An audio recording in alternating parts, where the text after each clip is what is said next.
Hey guys, tonight we re-diving headfirst into a day in the life you really want to live, hauling, chiseling, and barely surviving as a pyramid worker in ancient Egypt. Picture this: sand in your teeth, sweat in your eyes, and a foreman yelling before the sun even thinks about rising.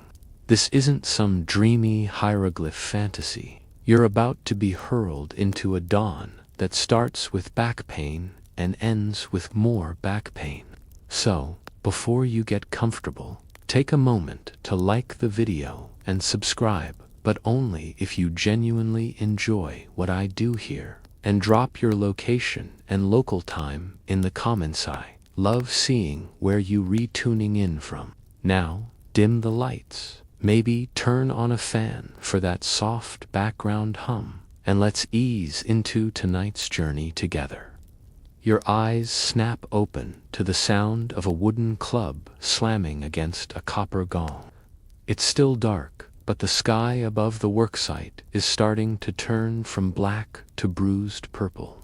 A dust cloud drifts through the air like it, too, is tired of this place. You, Dante, have a bed, just a woven mat on packed earth, and your back already hurts from the rock-hard floor. The shouting outside means roll call is in 10 minutes. Your foreman doesn't care if you're stiff, sick, or dead. If your name isn't shouted back, someone's getting whipped, and it might be you.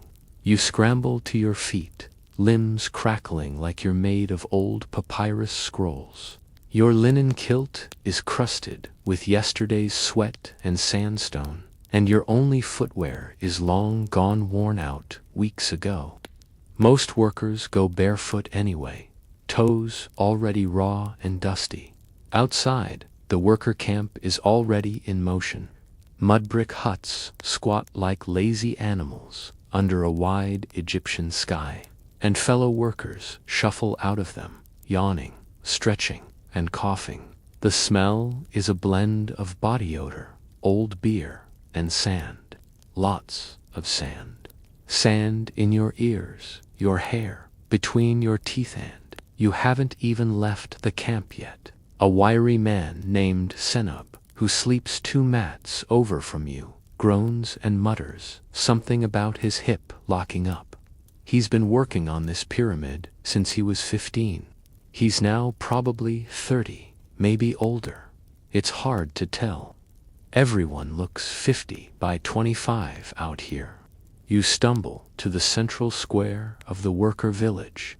A scribe, perched on a raised stool, reads off names. His reed stylus taps rhythmically on a clay tablet as each man responds with a grunted "here." You say yours when it comes. Barely. It's barely 5 o'clock a.m., and already the sun is crawling over the limestone cliffs in the east, brightening like a fire that hasn't quite decided where to burn. The temperature is still bearable, but you know what's coming. By mid-morning, it'll feel like you're walking on a grill made for gods. After roll call, you head over to the communal water basin to splash your face. The water is lukewarm and suspiciously murky. Someone's probably already washed their feet in it. You use it anyway. Hygiene is aspirational out here. A grumpy old man named Patu throws you a look. "Did you sleep well, Prince of the Dust?" he snickers. Like a pharaoh, you mumble back. The sarcasm is a lifeline. Without it, you might weep. No time for proper washing, let alone any real breakfast, just a fast walk toward the mess line, where a hunk of barley bread and a rough clay cup of beer waits. You chew the bread, hoping it softens before your teeth crack. It's sour, full of grit, and tastes like it was baked in someone's armpit. The beer is flat and chunky. No one questions what's in it. Your gut churns a little. You wonder, again, how no one here has died from food poisoning. Then you remember, many probably have. Historians still argue whether pyramid laborers were truly volunteers fed by the state or something closer to glorified conscripts. Either way, you're here now, munching dry bread before dawn, ready to haul rocks bigger than your dignity. And now comes the march. You and your team 40 men deep trudge across a sand-strewn slope toward the worksite. The pyramid looms in the distance, jagged and massive, its shimmering limestone casing long since stripped off by time and later rulers. But in your time, it's raw, an unfinished beast made of limestone blocks, blood, sweat, and wishful thinking. Some blocks lie scattered, as if thrown by a bored god. Others have already been hauled up makeshift ramps. A half-dozen teams like yours are already there, prepping rope sleds and copper tools. A cart loaded with copper chisels screeches past you, pulled by donkeys who look just as tired as you feel. Faster, shouts a foreman from a raised platform, waving a reed stick. You pretend not to hear. You'll be chiseling today. Yesterday, it was hauling blocks. The day before, mixing gypsum mortar. Tomorrow, who knows? You never get the good jobs, like say, carrying water jars or passing messages. That's for the guys with connections. You just get stone, sweat, and sun. And you haven't even had your second bite of breakfast yet. Inside, a sticky pile of barely risen barley bread clumps together like it's too tired to be bread.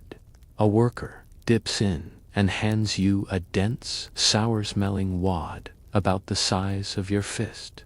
No plate, no napkin, just you take a bite and immediately regret it. There's a sharp crunch, a rock, a bit of burnt grain, a piece of a previous worker's tooth. No time to investigate. You chew, wince, and keep going. But not the kind that pairs well with grilled meats on a modern patio. This one's thick, warm, and cloudy. Fermented barley sludge with the consistency of oatmeal. And yet, it's oddly refreshing. Maybe because it's the only thing that isn't dust. You sip it slowly while watching the line of men stretch out across the quarry edge, heading toward their stations like weary ants on a sunlit skillet. Suddenly, you feel a tap on your shoulder. It's the overseer again, Horemheb, a wiry man with the posture of a hawk and the temperament of a stampede. "Move it, cartboy," he grunts, gesturing with his reed baton. You stuff the rest of the bread in your mouth and follow, boots smacking dry earth. A nearby goat bleats loudly, perhaps in solidarity. You try to whisper something too, but your mouth is still full of gritty dough. It comes out sounding like a sneeze. You catch up with your crew, who've gathered at the edge of the worksite. The sun is already climbing, its heat settling across your neck like a hot hand. There's a stack of chisels laid out on a reed mat, copper tools that look as though they've been through 6 dynasties of use. You pick the least blunt-looking one. Jehuti picks up a hammer, gives it a swing, then nods at you with mock enthusiasm. "Let's go make history," he groans. His eyes are bloodshot, his lips cracked. It's about half your height, sun-bleached and riddled with shallow chisel marks from yesterday's efforts. The thought of getting this block to move even 1 cubit today makes you want to lie down and cry.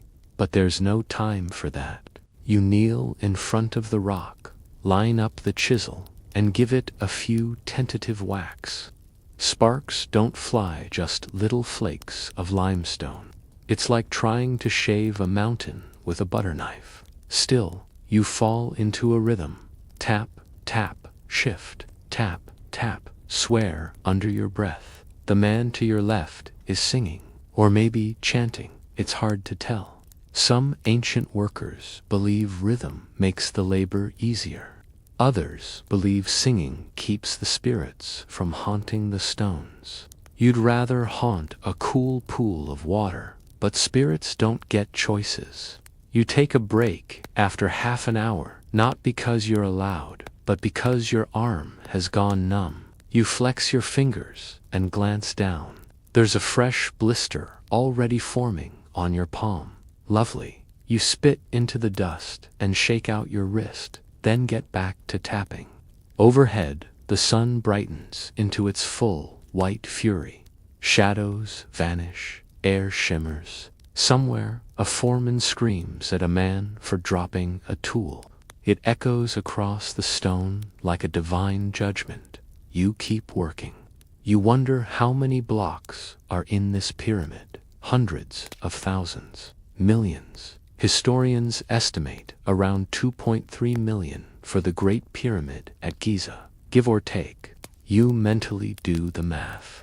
At your current rate, you'll contribute, maybe 10, if you survive. Another worker nearby, his name's Mental, lets out a loud yelp. Blood drips from his knuckle. He slammed the chisel too hard and sliced it open. There's no first aid station, just a handful of linen scraps. Someone passes down. Mena wraps the wound, grimaces, and keeps going. You don't dare stop, either. Pain is just part of the day now, like sand and sweat and the ever-looming presence of the foreman. The rhythm continues. Tap, tap, tap, tap. Your body aches, your knees dig into the hot rock, and your stomach growls, again already empty. And here's the kicker. It's not even mid-morning. The sun is getting bold now. What was once a soft golden glow is now a white-hot glare, bouncing off every flat surface, including your poor, sunburned eyeballs. You squint toward the horizon, hoping for a breeze, or even a mirage, anything that promises some escape from this sweat-baked nightmare. But no, just sand, sky, and a never-ending stream of laborers trudging in from the edge of the work camp. You're assigned to the quarry today, not the main pyramid platform, where the blocks get stacked in their heavenly staircase, but back at the source, the womb of stone. You think of it like a divine punishment.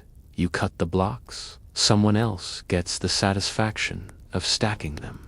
It's not a dramatic canyon with grand cliff walls. No, it's more like a sunken bowl gouged into the earth, where the light docent just beat down on you from above, but reflects up from the pale rock below, doubling the agony.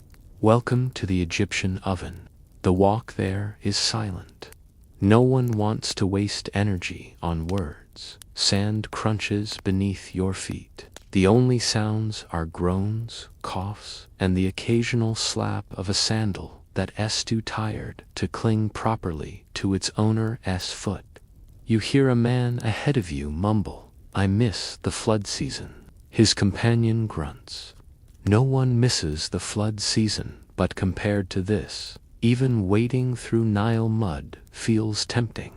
Once you arrive, there's no ceremony, no motivational speech. Just a nod from the overseer and a few lazy gestures toward the nearest deposit of unshaped stone.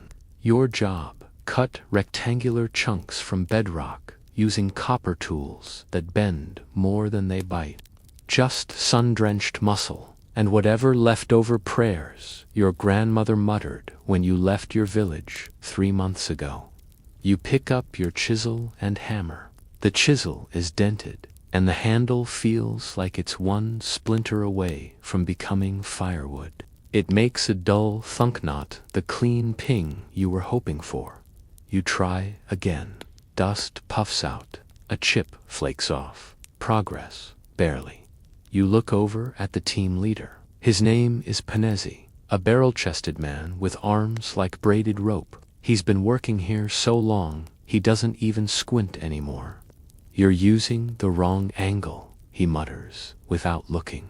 "Widen your stance." You obey, and the next hit sends a satisfying shard of limestone skittering across the quarry floor. He gives a single approving nod.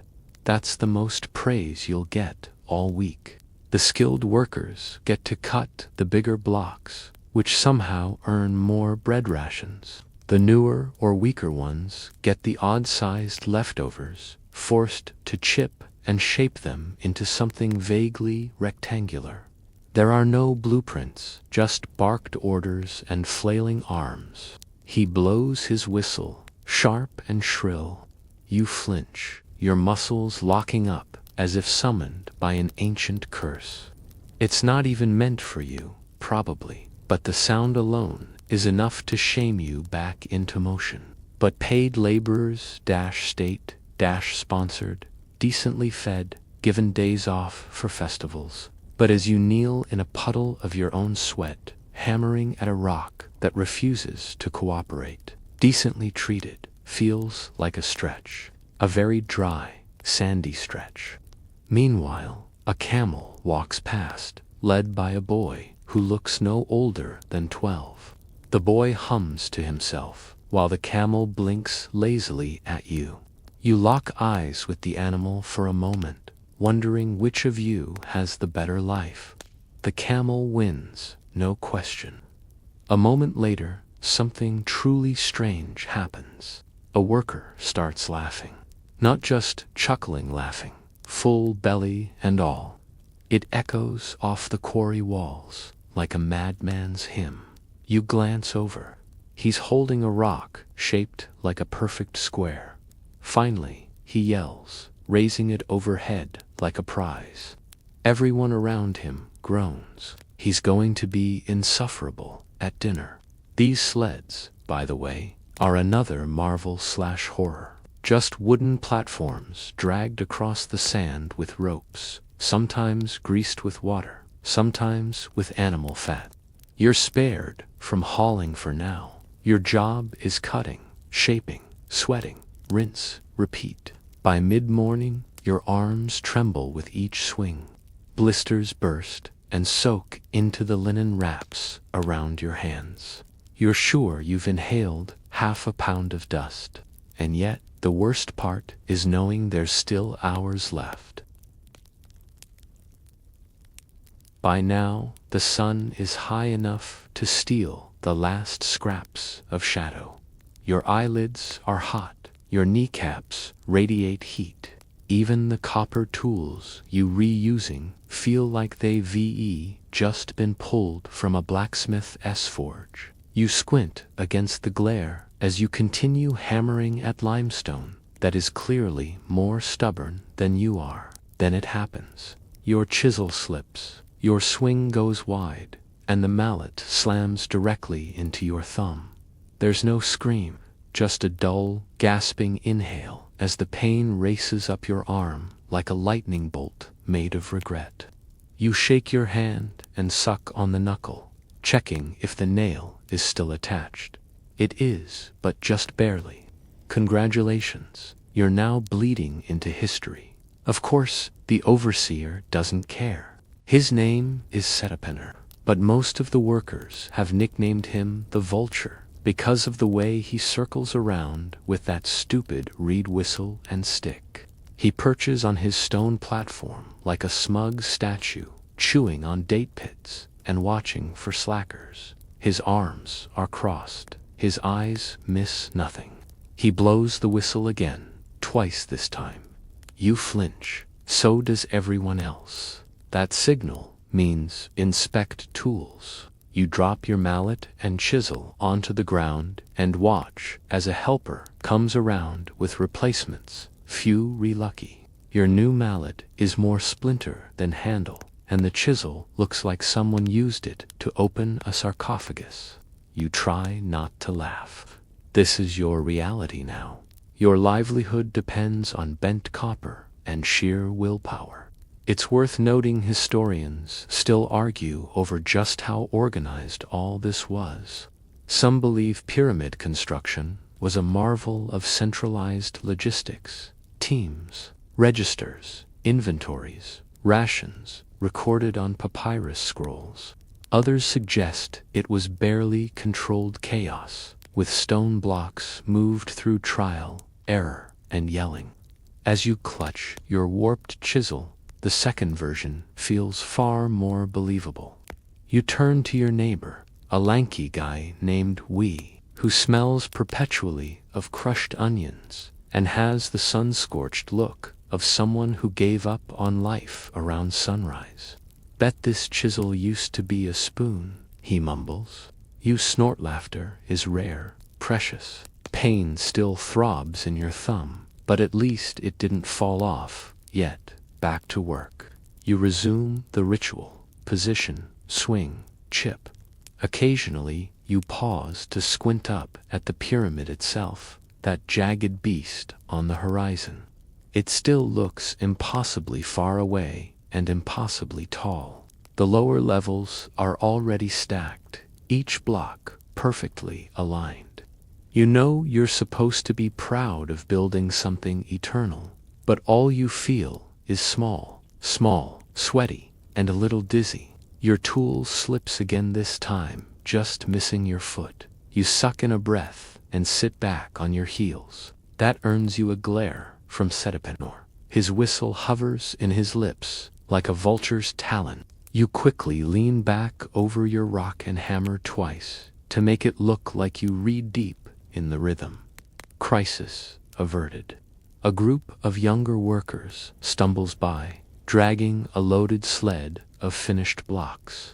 One of them is maybe 13, face pinched and streaked with dust. Another guy, barely older, stumbles and nearly drops the pull rope. Pick it up, the sled foreman bellows. You want the gods to see you loafing. Ah yes, the gods. Always watching, always judging. That's the other whip hanging over you, not just the human overseers, but the divine ones too. You've been taught that laziness offends the gods, that good work pleases Osiris, that you're part of a grand, sacred plan. And maybe you believe that. Some days, today is not one of those days. You wipe your brow and take a deep inhale of dry air, which is a mistake. You cough instantly, your lungs already choked with dust and pulverized limestone. You glance around for any hint of shade. There is none. Just the occasional fluttering linen flag on a pole to show wind direction. It doesn't help. The wind today is hot, useless, like being licked by a dragon with chapped lips. You hear a grunt behind you, one of the larger workers. Nebmot has just stood up to fast and staggered backward. His face is grayish, his eyes glassy. Heatstroke is a daily guest around here. Someone helps him to a seated position, pours a bit of beer into his mouth. He shivers. That's not good. Still, no break is called. Not for Nebmot, not for you, not for anyone. It's not lunch yet. You return to chipping your stone. It's maybe half-shaped, now roughly rectangular, if you squint hard enough and tilt your head sideways. You gently tap the chisel into a fresh crack, hoping this one goes clean. It does. You get a smooth edge, and a sliver of pride nudges its way into your chest.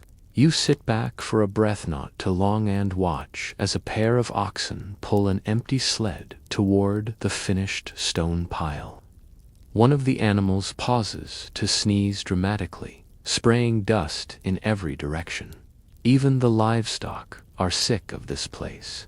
Suddenly, the silence is broken by a strange squawk. You glance up to see a hoopoe bird darting across the sky, flapping frantically like it just remembered it left the oven on. A few workers watch it for a moment, enchanted. One mutters something about it being a sign from Thoth, or a reminder to stay awake. The moment passes. Whistle, hammer, chisel, repeat. Your arms feel like soggy rope, your eyes burn, your legs tremble, and somehow, impossibly, it's still not time for lunch. Your ears are still ringing from the last whistle blast when Setapinner, the overseer, stalks past your crew with that sharp baton of his, thwacking the side of a sled like it owed him money. You don't make eye contact. That's a rookie mistake. Eye contact invites questions, or worse, extra tasks. You focus on your work, carefully positioning the chisel, trying to make each strike count. But your arms are sluggish now, like they're filled with wet clay. Every blow sends a little echo of pain up your spine. The block barely seems affected, and you're pretty sure it's mocking you. Suddenly, a voice slices through the air like a dagger, too slow. The foreman is right beside you now. His stick taps your stone, then jabs toward your feet. This should be on the sled already, he barks. You mumble an apology, but he's already turned away, screaming at another poor soul who had the audacity to sneeze while breathing. You get up, wobble slightly, and call over to teammates to help. The three of you lift the newly shaped block, not finished, but good enough for today, and lower it onto a wooden sled slicked with old oil. You begin the trek toward the ramp, dragging the sled over sand that does its best impression of wet cement. It fights every step. The ropes burn your palms. You clench your jaw and dig in your heels, trying not to think about the next part, the ramp. It's not a gentle incline. It's a monster. Historians still debate how these ramps were built. Some say they wrapped around the pyramid in long spirals. Others suggest a straight shot with immense support structures underneath. Either way, you're facing a hill of compacted mud brick and stones, rutted with grooves, slick with sand, and humming with activity. The ramp is chaos. Blocks slide up on sleds. Workers haul, grunt, stumble. A man near the top slips and nearly gets crushed by a load. The foremen scream louder. It's like a concert of suffering. But for now, you're still at the base, which means you've got a brief reprieve. You unhook the sled and collapse against the nearest boulder, just out of sight. You take in your surroundings, heart pounding. There's Setapenner again, perched like a hawk on his stone seat with his stupid reed whistle bouncing against his chest. That whistle has become the soundtrack to your suffering. He blows it at the slightest provocations. Someone resting too long, someone dragging too slow, someone existing in a way that displeases the gods of upper management. The thing is, there's no real explanation for why Setapenor is so effective. He never lifts a single stone. He never even sweats. But somehow, the man radiates authority and the vague threat of eternal paperwork. You overheard someone once say Setapenor could make the Nile flow backward just by whistling at it. You chuckled at the time. Now you're not so sure. He stands and walks toward a group of workers sorting tools. His whistle swings as he walks, catching the sun and glinting like a cursed jewel. As he passes, everyone stiffens. You, too. And then horrifically his gaze lands on you. "Why are you sitting?" he calls. You scramble to your feet, waiting for the next load. You say quickly, gesturing vaguely toward a passing ox cart. He stares at you for a second too long. The whistle is halfway to his lips. "Then sharpen your chisel," he says finally, turning away. "No whistle blow. You've been spared." You let out a breath that feels like it took a year off your life. You find a flat stone, kneel down, and begin the awkward process of resharpening your tool by scraping it against the harder rock. The copper edge is already bent and chipped, and there's no magic here, just patience and pressure. You wonder how many of these tools break daily. Hundreds, thousands. Some researchers believe the state kept detailed inventory records and even had blacksmiths assigned to make repairs. You just know yours will need replacing again by sundown. A nearby worker, Rahatep, leans over and mutters, "If Setapenner's whistle ever breaks, I swear the entire site will collapse." You smile, a real one. That might be the most hopeful idea you've heard all week. The sharpening continues until the tool is, well, slightly less terrible. You pocket it in your belt sash and return to the work line. A new sled waits. A new block sits beside it, hulking and menacing. It's bigger than the last one. Of course it is. As you bend to inspect it, a sudden gust of hot wind kicks up a spray of sand. It hits your face like nature's exfoliation minus the spa music. You close your eyes, spit out grit, and curse this place in your head. And then you hear the whistle again. Short, sharp, furious. Someone's dropped their block. You crane your neck just enough to see a collapsed sled, a cracked stone, and a dozen furious foremen converging on one poor man. He's on his knees, begging. The block was poorly tied. It slid and split. That's going to cost him. No one helps him. You just watch, because you know you could be next. You turn back to your own block, arms burning, stomach empty, and remember this simple truth out here. Your best effort is never enough. And still, lunch is nowhere in sight.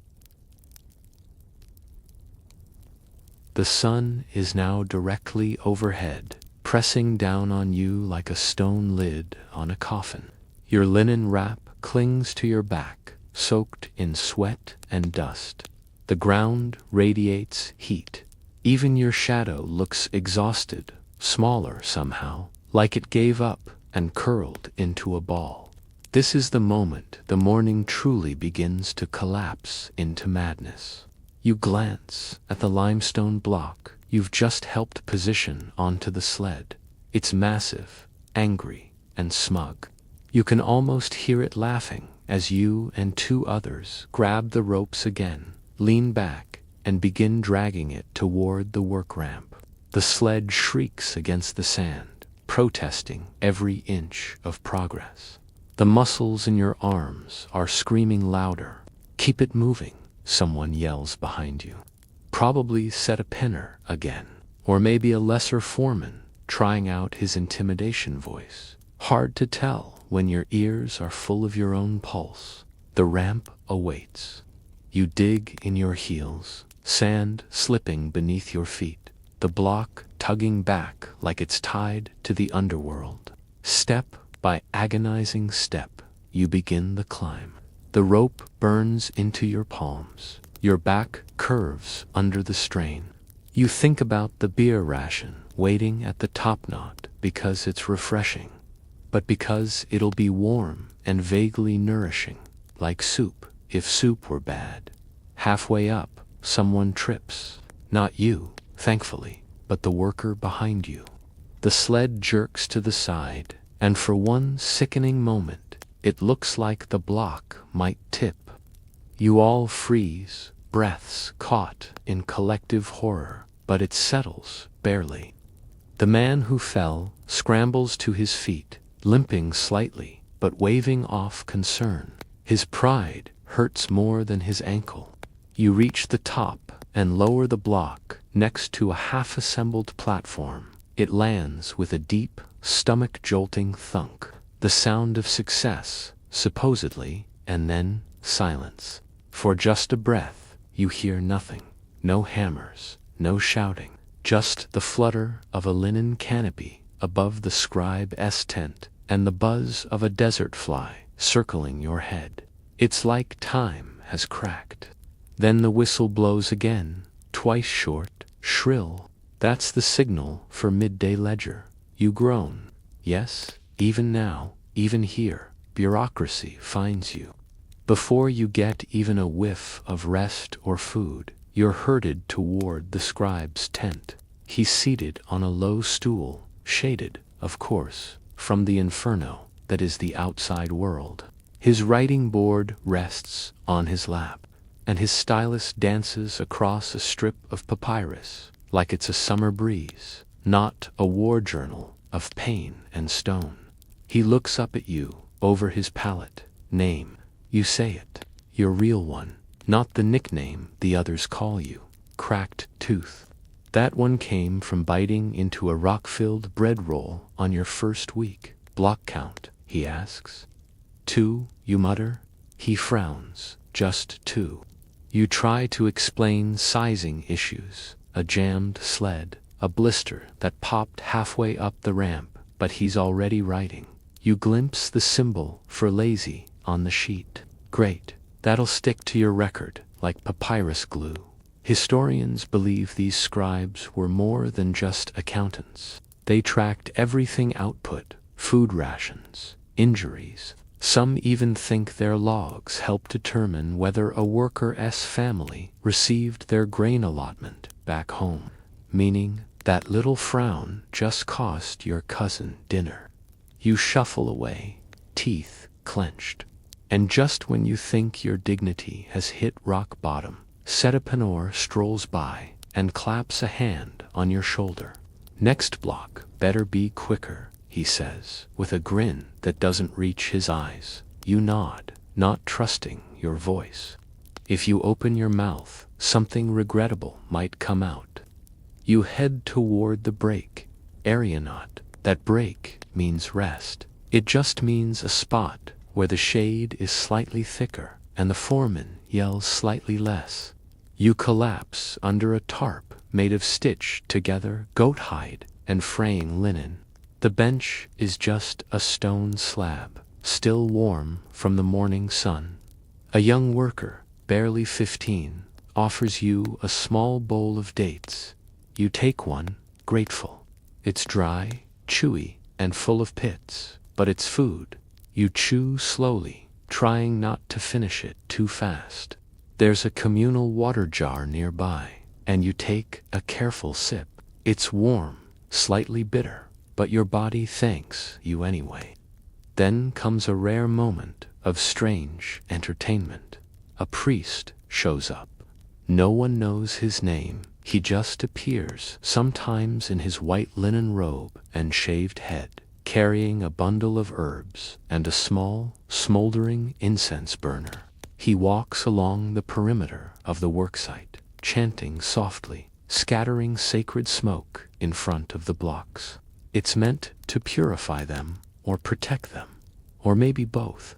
May Matt bring balance, he intones. You exchange a look with the guy next to you, who mutters, Matt can bring me some bread while she's at it. You suppress a laugh. You can't afford to attract the priest's attention. Last time someone did, they were chosen for special burial duty with the oxen. You still don't know what that meant, but it took 2 days, and they came back smelling like death and dung. Back in the shade, someone rubs animal fat onto their cracked shoulders. It smells faintly of fish. Another guy smears a thick gray paste across his nose. What is that? You ask. Crocodile dung, he replies with a straight face. Sunscreen. You blink. That's not a joke. Nope. My uncle swears by it. And yes, some ancient sources suggest this was a thing. Mixed with herbs and resin, crocodile dung was believed to have protective properties. Historians are still debating whether it actually worked or just made you smell so awful the sun stayed away out of pity. You sniff yourself. Between the sweat, the stone dust, and the faint whiff of reptilian waste in the air, you're a walking cautionary tale. You lean back on the stone bench, close your eyes for 30 seconds. 30 seconds. That's a mistake. Because the whistle blows, lunch is over. You groan. Your stomach is still rumbling, your arms still jelly, and your spirit still curled up somewhere back at dawn. But none of that matters. The foremen don't care. The stones don't care. And the pyramid, it's not even halfway done. You stand, slowly, joints cracking like the bones of a mummy returning from the dead. Around you, the others do the same grunting, stretching, wincing. A few try to finish their last bites of barley bread before it crumbles entirely into sand. One guy holds what might be a fig, inspects it, decides against eating it, and just sighs. Time to go back. The foreman shouts something unintelligible, probably just move, in a slightly different tone.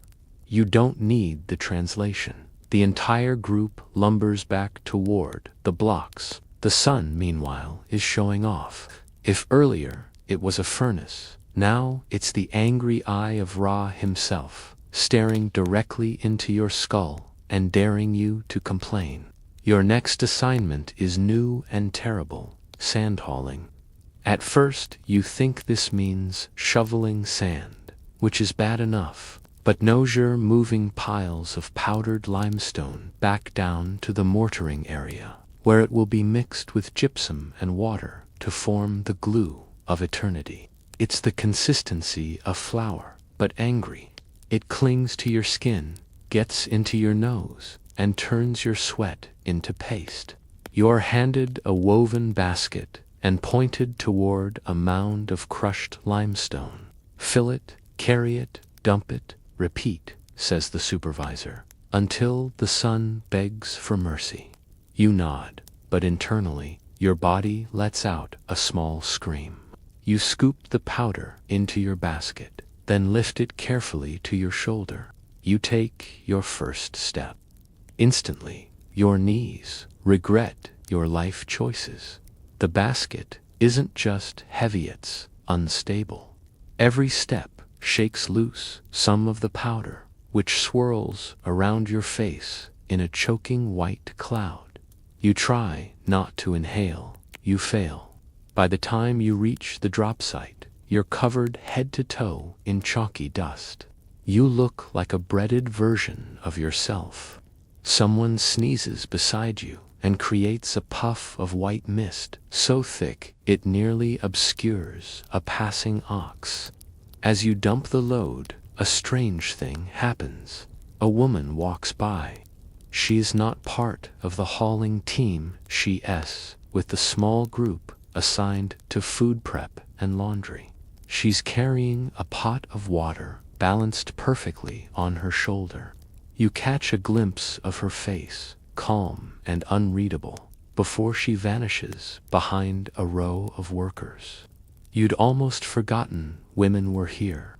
Most of the heavy laborers are men, but a handful of women do work alongside them, especially when it comes to cooking, water carrying, and oddly ancient wall paintings even show women smoothing pyramid blocks with small tools, applying mortar with focused precision. Some historians believe whole families lived on site during construction seasons. Children included. Others argue it was more segmented, with women working only on specific, lighter tasks. You haul another load, then another. Your shirt is damp with sweat, which immediately dries into stiff salt lines. You think you might cry, but even your tears are too tired to form.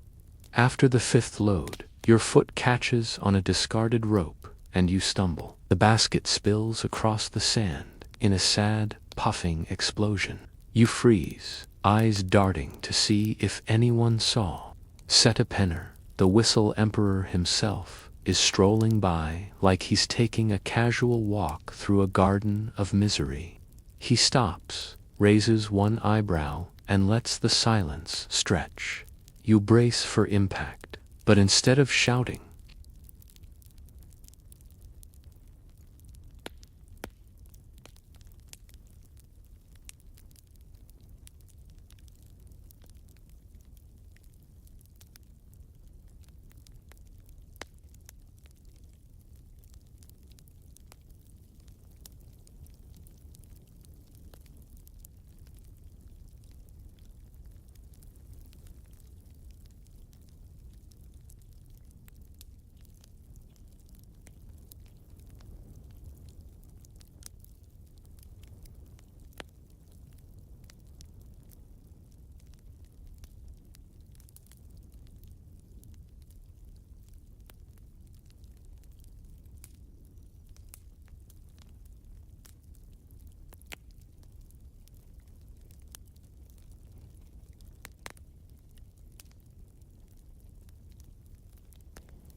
Lunch. You've dreamed of it since sunrise, maybe longer, maybe since the last lunch, which feels like it happened in a different lifetime, back when your knees still worked and your dignity hadn't been powdered into dust.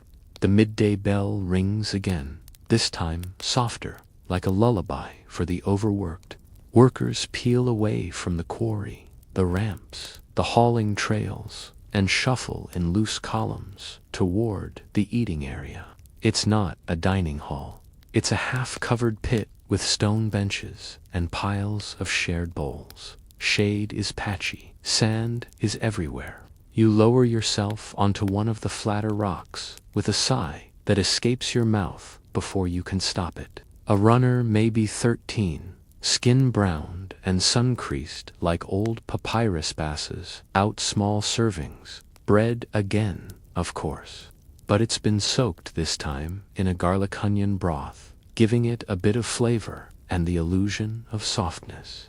A spoonful of lentils follows, thick and earthy. Finally, the centerpiece, a clay cup of beer. You look down at it with something approaching reverence. You're not alone. The entire bench of workers is eerily quiet, heads bowed like a congregation. But instead of prayer, it's just chewing. Loud, sloppy chewing. It's not delicious, but it's hot and filling. Someone to your right, the guy across from him, says, "Shut up before I taste it in my head."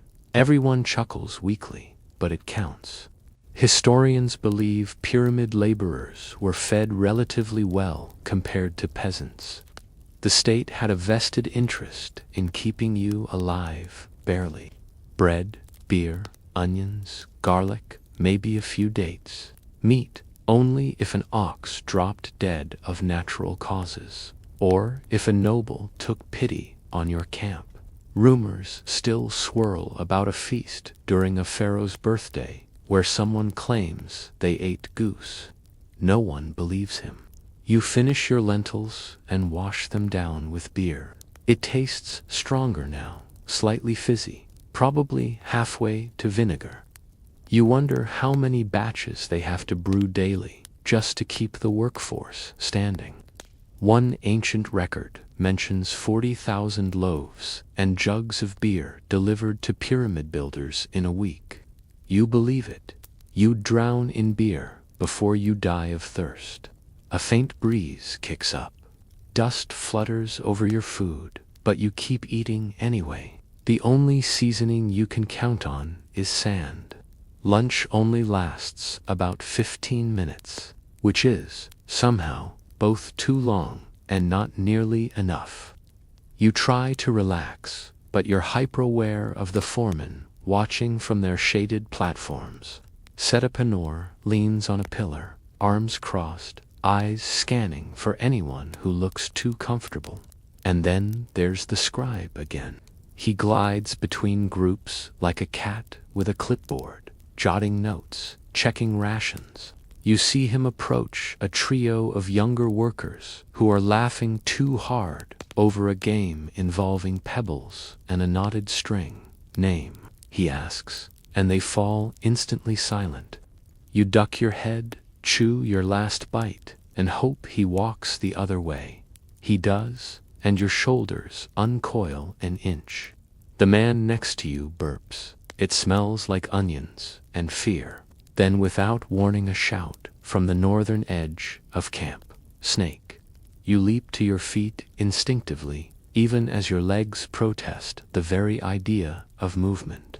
Workers scatter like startled birds, backing away from a low stone wall near the grain storehouse. Sure enough, slithering out from the cracks is a long, tan-colored serpent. It flicks its tongue, unimpressed with the attention, and curls beneath a broken basket. Panic ripples, but no one gets too close. A few men grab sticks, ready to strike. Others mutter protective spells under their breath. Someone begins chanting a hymn to Wajet, the cobra goddess who protects Lower Egypt. This is more than just fear of poison. Snakes in ancient Egypt are both sacred and terrifying. Urious cobras crown the pharaoh's headdress, symbols of divine wrath. But step on the wrong one, and you'll find out exactly how mortal you are. Eventually, an older manastone hauler named Henu, known for wrangling scorpions with his bare hands, manages to chase it off. He lifts the cracked basket with surprising gentleness and coaxes the snake back into the dunes. The crowd exhales together. That's a sign, someone whispers. Of what? Good or bad? He shrugs. Isn't it always? You sit back down, the adrenaline fading quickly, leaving only a deeper exhaustion in its place. There's no second helping, no dessert, just the bitter reminder that your day isn't over. A bell rings, again longer this time, breaks up. You wipe your mouth, dust off your tunic, and shuffle toward your next assignment. There's no mystery, it'll be more of the same. Stone, heat, sweat, and silence. As you walk, your foot hits something, a small object, half buried in the sand. You pause and squat to examine it. It's a shard of painted pottery red and black glaze, a fragment of what might have once been a bowl. The design is faded but elegant. You rub the dirt off gently. Someone made this with care, long before it was broken and discarded. You pocket it without thinking, a secret souvenir, a reminder that not everything made here is built to break you. And then, with your stomach heavy and your heart lightened by half an ounce of clay, you return to the ramp. The sun hasn't moved. If anything, it's doubled in size. And you've still got a whole afternoon to survive. The afternoon sun isn't just punishing now, it's personal. It feels like Ra himself has noticed your existence and decided that your back should know suffering in all its forms. The very air pulses with heat. You breathe it in, and it feels thick, almost chewy. Even the flies seem to fly slower, as if gravity is working overtime. Once lunch is done, your assigned job is block polishing. That name is misleadingly gentle. It suggests something delicate like lovingly wiping down stone with a cloth while whispering apologies to it. The truth is harsher.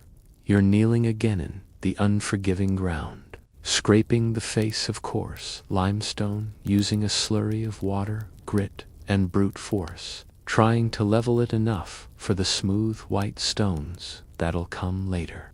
Most of the pyramid still looks raw, the gleaming surface, the polished Tura limestones only placed after the main blocks are set. But smoothing them now, they say, helps the layers fit better later. That's the theory, anyway. You dip a rag more holes, then fabric into a shallow basin of cloudy water. Sprinkle coarse sand onto the block and begin scrubbing, and scrubbing, and scrubbing. It's like trying to shine a cliff with a damp piece of worn-out linen. Your knees protest against the hard surface beneath them. Your hands ache. You shift uncomfortably. Beside you, a laborer spits his saliva, sizzles, and vanishes before it touches the ground. After what feels like either a handful of minutes or 1,000 years, you lean back to wipe sweat from your brow. Your hands burn, your shoulders throb, and your vision blurs from staring at endless shades of dust. The worker next to you, Amos, if memory serves, lines over and grumbles. Remember when they said we'd be part of something eternal? You nod tiredly. He snorts. They forgot to mention the eternal back pain. You both chuckle. For just a heartbeat, it feels like connection. Misery, at least, is something to share. Then a sudden cry breaks the moment. A worker has fallen. You jerk upright, eyes darting to the source of the chaos. Near the edge of the work zone, a young man, probably still in his teens, was guiding a pulley, lifting a decorative slab when it snapped. He fell hard, his leg crushed beneath a sled runner. Others hurry over. You remain still, helpless. All you can do is feel your stomach turn cold. He's still breathing, barely. Groans escape his lips, and his leg bends in a way legs simply shouldn't. A couple of stronger men lift him gently, while someone signals toward the healer's station. Nebi arrives quickly, wiry, irritable, with a belt full of strange tools and a face like dried lemon rind. He mutters curses as he works. Didn't even get through his bread. Someone whispers near you. The healer examines the twisted leg, secures it between reed splints, and orders the boy moved to the recovery tents. Whether he'll mend or be dismissed from the crew is now up to the scribes. A heavy silence falls over the team. It's a stark lesson. Everyone here can be replaced. If you collapse, someone else steps in before your sweat even cools. There are stories of men lining up in the village to take these roles, just to feed their children a little longer. You return to polishing, but now with desperation. Maybe if you scrub harder, fate won't notice you. Maybe it'll pass you by. You work until your muscles betray you and your fingertips go numb again. Then finally, the whistle. Time for the next rotation. Now, you're headed to the stone queue, part of the team preparing blocks to ascend the great ramp. Your tasks: roll them onto sleds, bind them tight with rope, and soak the sand ahead to make sliding easier. That's the plan, at least. One man ties his knots with flawless speed, clearly a veteran. Another struggles, like he's never touched rope before. You reach to guide him. Settepenner sees it and whistles twice his warning. No helping, just do your job. Fine. You grab your rope, find your place, and brace. Each block weighs more than your entire family combined. You're not lifting, true, but dragging it over even soaked sand takes everything you have.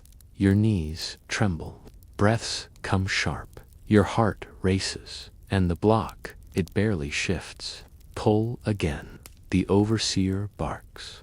You haul, grit teeth, hold back the groan. Somewhere behind you, someone begins singing. It's that old chant half song, half spell used to coordinate effort. It rises, falls, guides the rhythm. You know it. Everyone knows it. It's older than any of you. And somehow, it helps. The block jerks forward, one foot, then another. You slip into the beat, forget the cuts, the heat, the ache. Now, there's only rhythm. Rope, stone, heat. You glance up just once, sand, see it. The horizon beyond the palms. The Nile sparkles, lazily carrying boats with bright sails and distant promise. You imagine what it must be like to drift on one no weight, no sweat, no shouting. Then the chant falters, the pull breaks, the block halts, back to it. Yet something feels different. There's energy in the group, a rhythm, a will. You've come this far. Your body may protest, your legs may quake, but you continue. Stopping isn't an option. And strangely, the sun begins its slow slide west. It's late afternoon now, though late is relative.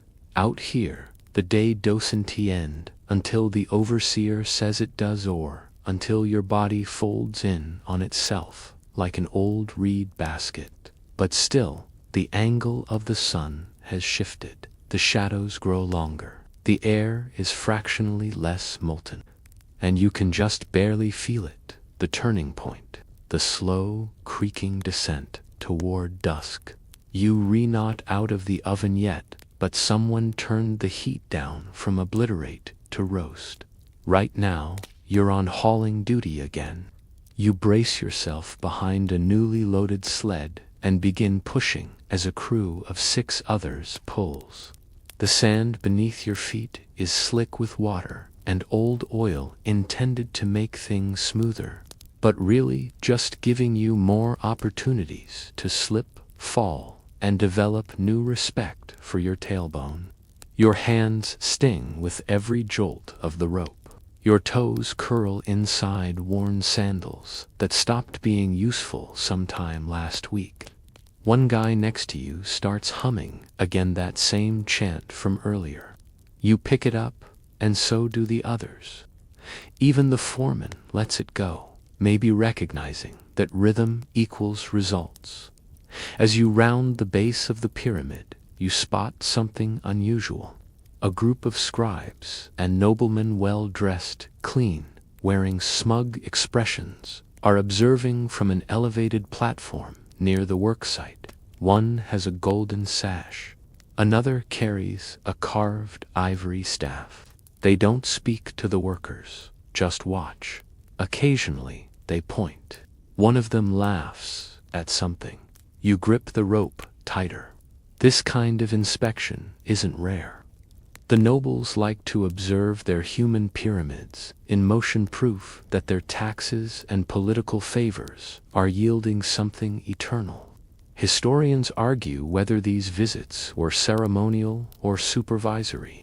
Some say they were simply symbolic, a reminder that the pharaoh's eye is always watching. You don't care what they represent. You just know they re-standing in shade and Haven tea lifted a block in their lives. As you reach the halfway mark of the slope, the rope suddenly pulls taut. A man at the front has lost his footing. The sled jerks, the block groans ominously. You shout, along with others, to brace it. A moment of chaos. You throw your weight backward, heels digging into the track, hands screaming. A foreman races over, barking orders. Smacking the stone with his stick like that will help.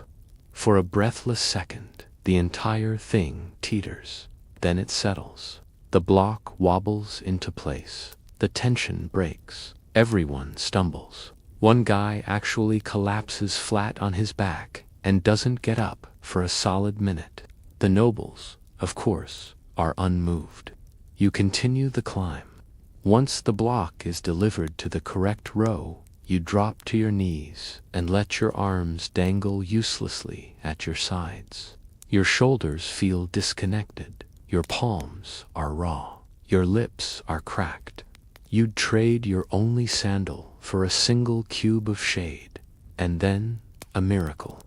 A passing water girl offers you a sip. She's maybe 16, walking carefully with a painted jar, offering sips to workers who look half dead. She lowers it to your lips. The water is warm and slightly dusty, but to you, it tastes like life itself. You nod your thanks. She nods back, expression unreadable, and continues down the row. You sit for a moment longer than you're supposed to. The foreman nearby looks your way, but doesn't say anything. Maybe he's tired too. Maybe he remembers what it's like to be human. Eventually, he jerks his thumb toward the ramp.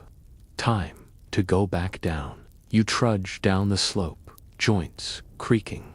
You pass new workers coming up with empty sleds and fresh tools. They look miserable, but slightly less miserable than you, which means you're winning somehow. Near the base, a small commotion is stirring. A worker named Kenny has brought something back from the quarries, a chunk of greenish stone. Not limestone, not granite, something else. Malachite, he says proudly. I think. You join the circle forming around him. The stone gleams faintly in the light, polished on one side like it's been tumbled by river water. Kenny grins. Gonna give it to the priest or the scribe. Might earn a day off, you snort. More likely, they'll take it and say it was theirs all along. He shrugs. Still better than keeping it and ending up cursed. He's not wrong. Superstitions run deep here. You've heard whispers about men who pocketed sacred stones and woke up with bleeding noses, or who refused to follow omens and got stung by scorpions twice. The line between coincidence and divine punishment is very, very thin. You walk away from the crowd. There's still one last task to get through before the end of your shift, aligning the newly placed block with the others. This involves smearing mortar an odd mixture of gypsum, sand, and hunaswat along the edges, then slowly tapping it into place with wooden mallets and copper levers. Precision is everything. Too much pressure, and it cracks. Too little, and the whole wall ends up tilted. One man acts as the level checker. He uses a string with a plumb bob to make sure the edges are vertical. He frowns at your work, adjusts it, frowns again, still crooked. You adjust again.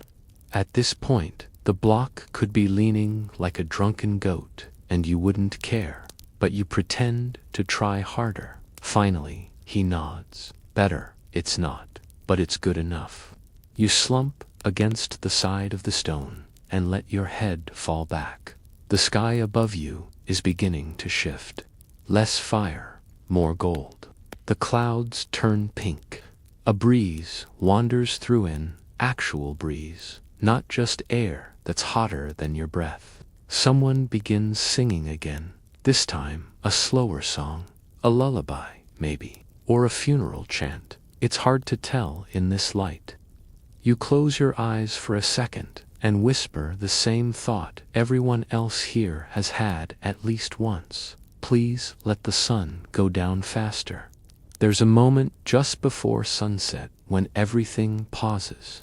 It's not official, not marked by a bell or a whistle, but everyone senses it. The angle of the light softens. The shadows stretch long like sleepy animals, and the sounds, the hammering, the shouting, the chanting, they all fade for a moment, like the whole site is exhaling.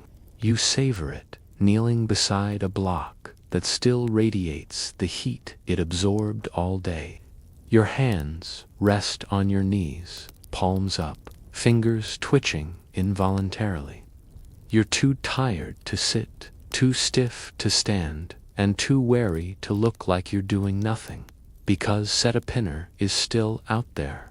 You glance toward the foreman's perch, and yes, there he is, standing like a statue, his silhouette crisp against the molten sky, arms crossed, that cursed reed whistle glinting on his chest like a military badge. He hasn't blown it in a while, which is somehow more unnerving. Maybe he passed out, standing up, whispers Beck, your ever-hopeful co-worker, easing down beside you. You chuckle. We should carry him down like a statue, or bury him in the next block. Dark humor is the only kind of humor out here. That brief golden moment of stillness ends. Of course, it always does. Set-a-Pinner raises one hand and waves it in a tight arc. Back to work. Final shift of the day. Transporting tools and cleaning up the ramp for the next morning's crew. You groan but rise. This part is at least less likely to kill you unless you trip on a rope, fall face first into the mortar pile, and suffocate, which nearly happened to someone 2 weeks ago. He still smells like gypsum. You gather a small pile of copper chisels, some of them bent, a few chipped. You toss them into a basket carried by a boy not much older than your youngest brother. He smiles, gaps where teeth should be. You move to the ramps next. Shovels are passed out. The job: sweep sand, oil residue, and stray debris from the hauling tracks so tomorrow's sleds won't get stuck.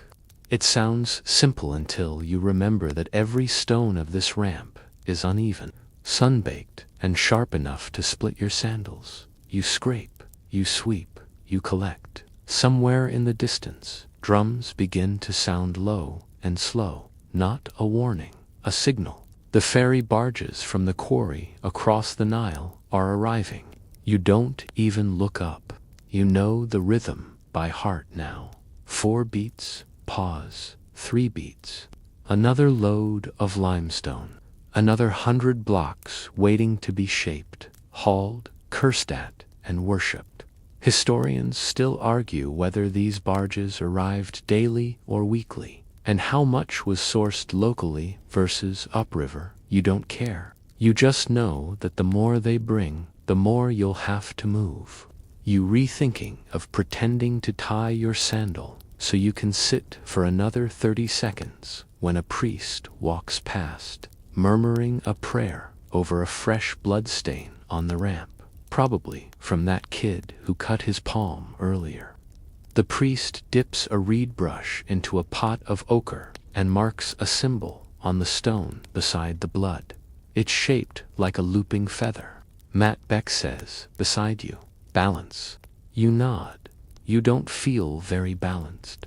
You feel like a walking bruise. Then something catches your eye. A falcon wheeling overhead. It glides in wide, lazy circles above the pyramid site, unbothered, regal. A few workers pause to look. Someone mutters, Horus, under their breath. Birds, especially falcons, are seen as messengers from the gods. You've been told they appear when something important is about to happen, good or bad, no one's sure. Still, for a moment, it's hard not to feel small beneath it. You, a speck of dust beneath a winged symbol of divinity, trudging through stone chips and broken sandals. You wonder if it's circling because it sees prey or just because it enjoys the view. Eventually, the bird drifts off. The moment passes. You head down to the tool shed, an open-air enclosure stacked with baskets, chisels, mallets, and jars of resin. Everything smells like copper and sweat. The toolmaster, a hunched man with more beard than face, marks your return on a clay tablet. You hand him your hammer. He examines it like a jeweler might examine a cracked gem. You strike like a donkey, he says flatly. You smile. I'm too tired to be offended. He grunts and moves on to the next guy. The sun is nearly down now. You and a few others gather on the low rise beside the pyramid, where workers often collect at the end of the shift. The structure itself looms above, you still growing, still hungry.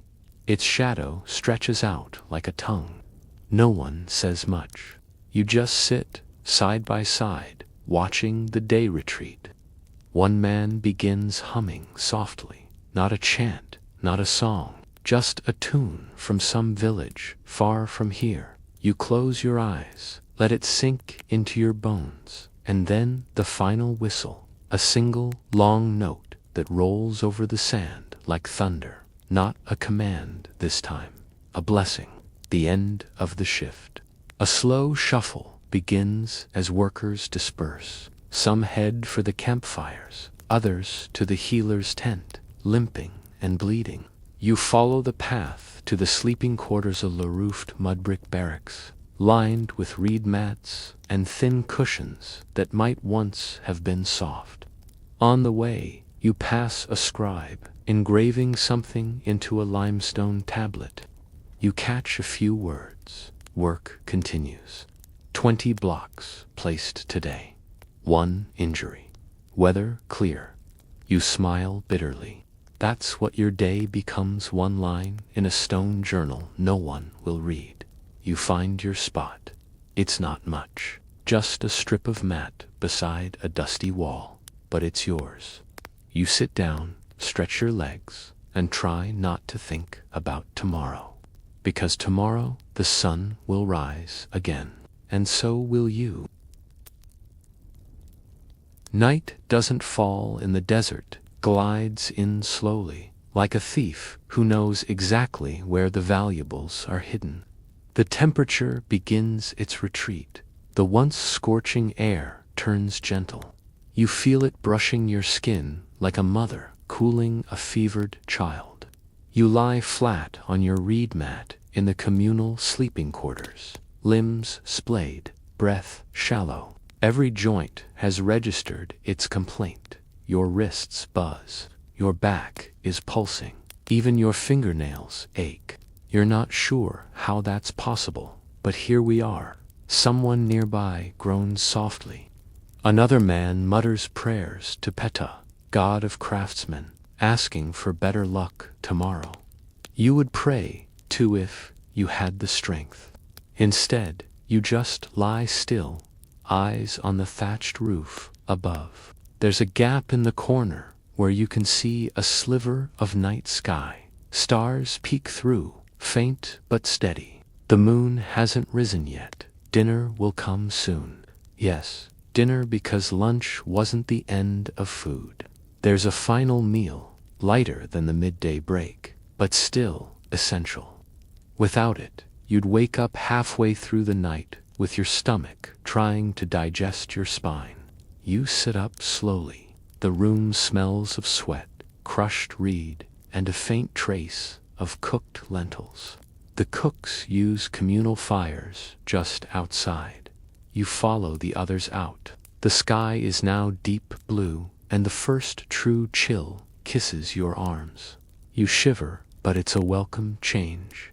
Some workers wrap old linens over their shoulders. Others just hug themselves. You line up behind the same faces you saw at sunrise, though. Everyone now moves slower, quieter. The bluster is gone. All that's left is the dull hunger and the mutual understanding that you did, somehow, survive another day. Tonight's dinner, more bread, a thinner barley porridge, and miracle of miracles, a few bits of dried fish. You almost cry, but you don't, because you don't want the salt. You sit cross-legged with your bowl, the porridge steaming faintly in the night air.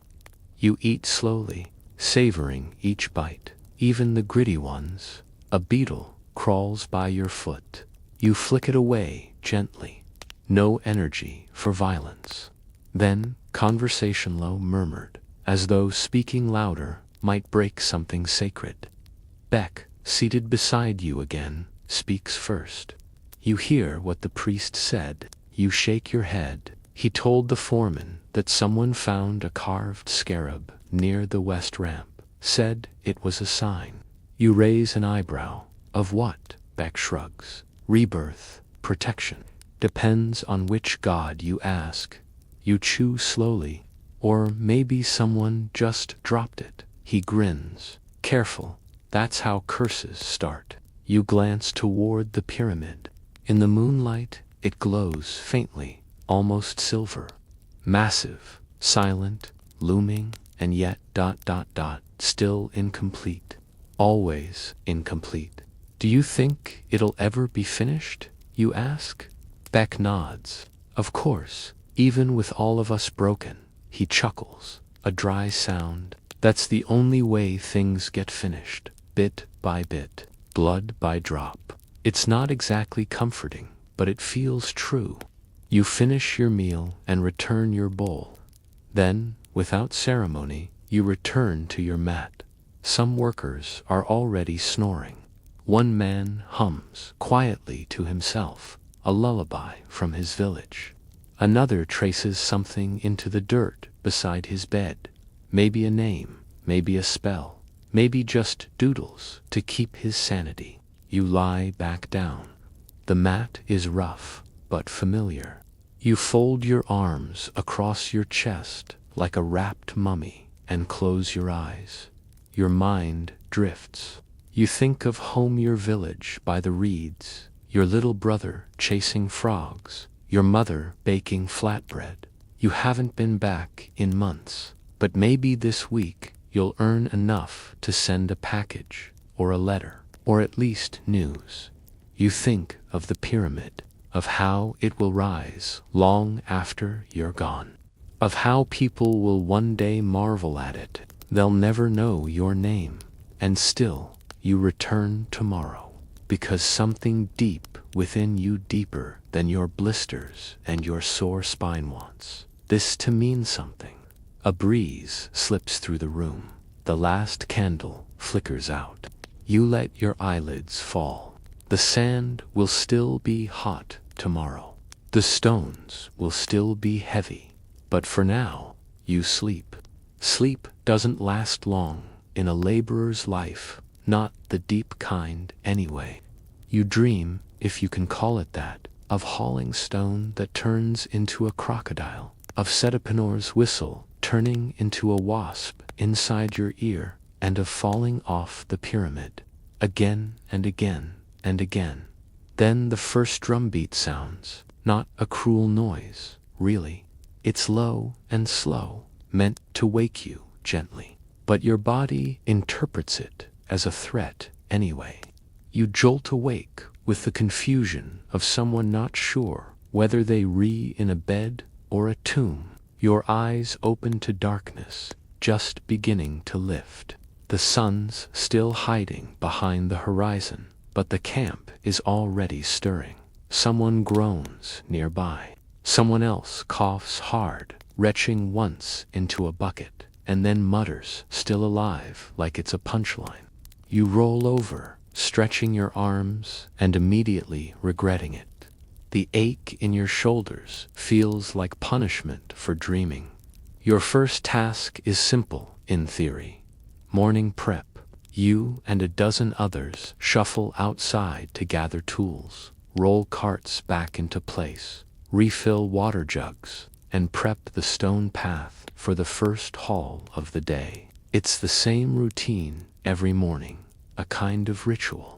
Like making offerings to the pyramid so it doesn't eat you whole before breakfast. The stars are still visible overhead. One bright one, probably Sirius, gleams, especially bold. Some say it's an omen that when Sirius rises, the Nile begins to flood. It's the Wepid Renpet, the opening of the year, a time of renewal. But today, there's no flood, just thirst. You grab a jug and begin pouring water over the sled runners. You do it carefully, not too little. The ground needs just enough moisture to reduce drag without turning into soup. One guy last week overdid it and ended up sliding across the sand like a beached fish. The scent of damp earth rises. For a brief moment, it smells like the farms near your village. And then someone shouts, "Snake!" Again. You turn. Another one, thinner, this time has emerged near the tool shed. It slithers lazily over the sand, unbothered by the commotion it causes. A few workers back away. One starts throwing pebbles at it, badly. A priest emerges against same one, as before, chanting, as he waves a stick with feathers on the end. This time, the snake just turns around and disappears beneath a basket of broken trowels. "Great," mutters Beck, who's beside you again. Now they're moving in. You laugh despite yourself. Snake incidents are surprisingly common, and not just because of the desert environment. The camp is a perfect mess of food scraps, water jars, and crevices. Snakes, scorpions, rats, they all find their way in, and yet the belief remains. These creatures are omens, symbols, curses, or blessings, depending on who finds them. Historians still debate whether workers at sites like Giza truly believed in these signs, or just used them as ways to cope. Either way, you've stopped asking. You just accept that if a snake appears, the day's going to be extra. Speaking of which, today's task is a bit different. Cart transport. Instead of sleds, you'll be pushing low wooden carts filled with finished casing stones, those smooth, gleaming blocks that will eventually make the pyramid shine like a mirror under the sun. They're not massive like the core blocks, but still heavy enough to crush your foot flat if you get sloppy. You and your team line up beside the casing pile. Each cart holds a single block, tied down with rope and positioned just so. You push as a team, always as a team. The carts are temperamental. Their wheels are simple, wooden axle, often squealing, sticking, or just flat out giving up. You struggle over the first hill of compacted sand, leaning into the effort with your whole body. Your arms shake, your breath comes fast. But there's something different today. A boy, one of the runners, trots alongside you with a palm frond. He waves it gently, brushing the sweat off your face. Then he hands you a small cloth. For your hands, he says, and keeps running. You blink. Kindness at the pyramid. Maybe you're hallucinating. You wipe your palms anyway. It helps a little. As you climb the outer path of the pyramid with your cart, you notice the view again. Each day it rises, and so does the view. You can see farther now, beyond the camp, past the fields, all the way to the faint shimmer of Memphis in the distance. Smoke from early morning fires curls upward like painted lines. The higher you go, the more surreal it feels. You're building something meant to scrape the sky, something for gods. And yet, here you are, barefoot and bruised, swatting flies off your neck and trying not to pass out. As you unload your block, one of the overseers actually nods, a real nod, like approval. You don't know what to do with it, so you just keep moving.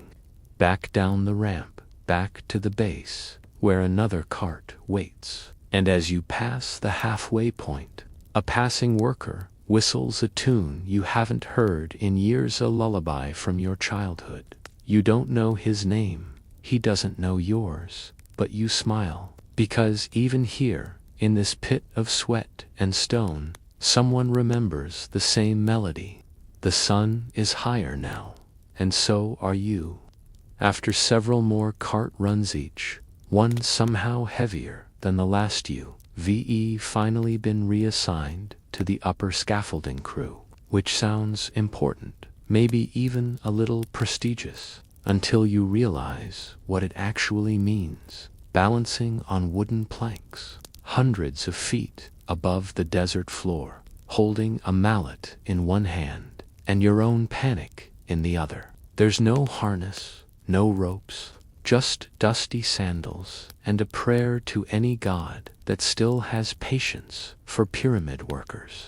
You climb the makeshift staircase, each step groaning under your weight. The air thins slightly up here, or maybe it's just your lungs, reminding you that you remade of sore muscles and barley paste. When you reach the top, you take a moment to steady yourself. The view is unreal. The desert stretches endlessly to the west, flat, golden, eternal. To the east, the Nile gleams like melted silver, threading through green patches where farmers still coax life from the soil. The camp looks like a scatter of ants around a massive loaf of bread. From this height, the pyramid's base curves ever so slightly, a detail you'd never notice from below. And directly beneath your feet, a whole lot of very sharp reality. You kneel beside a row of newly placed casing stones. These are the smooth, perfect ones. They have to fit seamlessly, like puzzle pieces carved by the gods themselves. Your job is to help guide one into place with the help of a small team below. They hoist it using levers, ropes, and grunts, while you, positioned at the top corner, nudge it slowly with a padded mallet and your trembling sense of direction. Left, someone calls from below. You tap the left edge, too hard. The stone shifts abruptly, and your stomach flips. Not that much. Another voice yells. You adjust. breathe, focus. This is delicate work. For all the back-breaking, hauling, and hammering that dominates most days, this part requires control, finesse, and a solid sense of spatial awareness, which, to be honest, is not your strongest skill right now. Your head is foggy, your lips are cracked, and the sun is now blasting directly into your left eye. You squint, shield your brow, and finish the alignment. The stone finally settles into place with a satisfying thunk. A collective exhale rises from the group. You allow yourself a small smile, not because it's perfect hit, probably isn't, but because it didn't fall, and neither did you. That's a win. Then the foreman gestures for the next one. Of course, as you wait, your eyes drift to the horizon again. You spot something unusual, a caravan, tiny figures moving slowly across the dunes, a ribbon of travelers weaving toward Memphis, or perhaps the Delta.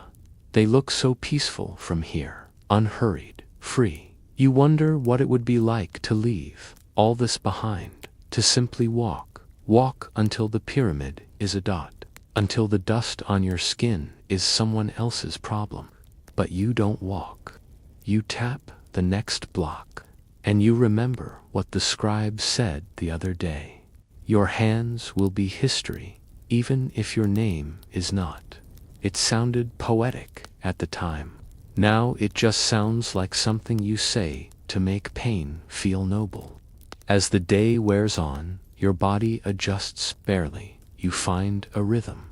Lift, place, adjust, sweat. The breeze up here is better, at least, cleaner. And when the foreman isn't looking, you even sit back on your heels and sip from a small leather pouch hidden in your tunic. Just a few drops of water. Precious. You look around and notice a worker a few stones over a young guy, maybe 17, pale and swaying. You wave. He waves back. Then he slips. Not far, just a misstep, but enough to knock a tool over the edge. It clatters down the ramp with a metallic clanging that makes everyone wince. He's okay, embarrassed, breathing fast, but you see it in his eyes, fear. And for the first time all day, you realize how high you really are. There's no wall, no railing, just willpower and calloused feet between you and a very sudden end. You shift back from the edge, just a bit. The next stone arrives. More adjusting, more tapping, and then pause. Someone from the priest's tent arrives, calling workers over, one by one. It's time for the health tally. Once a week, a scribe and a priest mark down visible injuries, track who's been missing from duty, and offer poultices or bandages when available. It's mostly ritual, but today you're summoned to be. You climb down slowly, every joint protesting. At the bottom, the priest examines your hands, cracked, swollen, a faint infection starting under one fingernail. He applies a bitter-smelling salve and mutters, "Don't let it fester." You nod, rest it when you can. You laugh. He doesn't. The scribe marks something on a tablet and moves to the next man, who's missing 2 toenails and is still dragging stone blocks like nothing happened. You sit in the shade of the tent for 2 whole minutes. Luxury. Then back to work. But before you leave, the priest presses a tiny amulet into your palma scarab, carved from some dark stone. For protection, he says.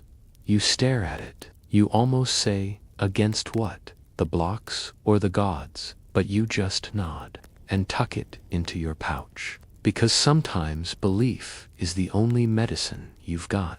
By late afternoon, the pyramid has become a mirror, again light. It bounces heat directly into your face. You're back at the base now, temporarily reassigned after your time on the scaffolding. Your reward, sand trench duty.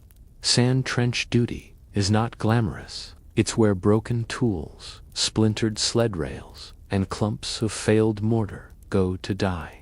Your job is to shovel debris out from the channels dug alongside the ramp, ensuring nothing clogs the system. It smells like damp dust, copper, and the forgotten hopes of 1,000 workers. Still, it's technically in the shade of the ramp, and right now, shade is your new best friend. You grip your shovel really, just a flattened plank with a rope handle, and begin scraping grit from the trench walls. Every few minutes, you stop to stretch your back, which has gone from sore to numb to sore again, like a very unfunny joke on repeat. Someone behind you hums. Another man softly sings a hymn to Thoth, god of scribes and wisdom. Odd choice for a trench crew, but you're not complaining. Anything rhythmic helps the day slide by faster. You spot something curious. Beneath a pile of discarded rope fragments, there's a shard of pottery red clay with etched lines. You pull it out, brush it off. It's a piece of a bowl, maybe, or a ritual jar. Someone's name is scratched into the surface. Just a fragment, but it sends a strange chill through your spine. You hold it for a moment, then carefully set it on the edge of the trench. Beck passes by and raises an eyebrow. Expecting to start a museum, you grin, just trying not to forget we exist. He doesn't laugh, just nods, and keeps walking. You return to your trench. Scrape, shovel, stretch, repeat. Eventually, the section supervisor blows the horn. Everyone stops. Not for the day, don't get excited, but for what they call the circle check. This is a midday inspection where the senior foreman, a priest, and sometimes a royal inspector walk through the site looking for structural weaknesses. They check the angles, the mortar lines, the load-bearing stones. If they find an error, that entire section of workers is reassigned for correction, which means extra shifts, sometimes overnight. So you stand still, straight-backed, looking innocent and very correct. The inspectors arrive. The priest is robed in pristine linen, untouched by sweat or dust. His fingers are ink-stained, which means he actually writes his own scrolls. Rare. He stops near your trench, peers into it, frowns. You tense. Then he nods once. You live to shovel another day. Behind him, the royal inspectora, broad-shouldered man with gold rings and 2 clean sandals, asks a few pointed questions. How many blocks placed today? 17. Any injuries? Only 2. Workforce size full. He grunts, then looks up at the pyramid, hands on hips. Tell the pharaoh, he says to his attendant, we're still on schedule. Still on schedule. Like you're not human beings, but parts of a divine clock. The group moves on. The workers resume. You lean against your shovel and whisper, we're on schedule. Back again like a ghost in dusty linen mutters. That means we're not dying fast enough.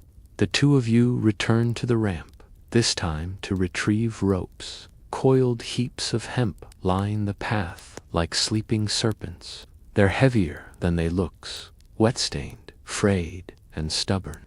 You haul one over your shoulder and stagger uphill, feet slipping slightly with each step. The ramp's surface is now slick from the accumulated oil and water, meant to ease sled dragging, but awful for everything else. You nearly fall, catch yourself on a cart. Your forearms scream, your shoulders threaten mutiny, and still you climb. At the top, you drop the coil beside the next crew and descend again. Your head pounds with the rhythm of the day. Lift, walk, drop, repeat. The phrase loops in your mind like a chant. Lift, walk, drop, repeat. Lift, walk. Then the silence hits you. No one is talking. No one is chanting. You look up and realize the sun is touching the horizon. For the first time all day, your heart lifts. Because that means one thing. The closing whistle is coming. Not yet though. The last minutes are always the longest. The foremen know you've seen the sunset. So now they squeeze out every last drop of labor. It's tradition, a cruel one.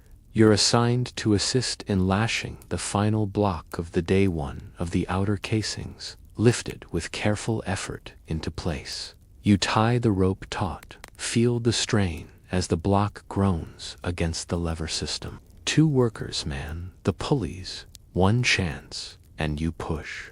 The block eases into place with a grunt. The foreman inspects it, nods, then blissfully the horn sounds. Not a short bark, a long, slow exhale. The shift is over. Everyone slumps at once. You sit on the nearest stone and stare at your hands. Blistered, cracked, caked with dust and rope burn, and yet functioning. You walk back to camp in silence. Along the way, you pass a group of children's sons of other workers chasing one another with palm fronds. Their laughter cuts through the fatigue like sunlight through smoke. One child stops when he sees you.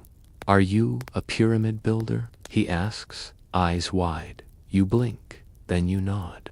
He gasps like you just said you were the pharaoh himself.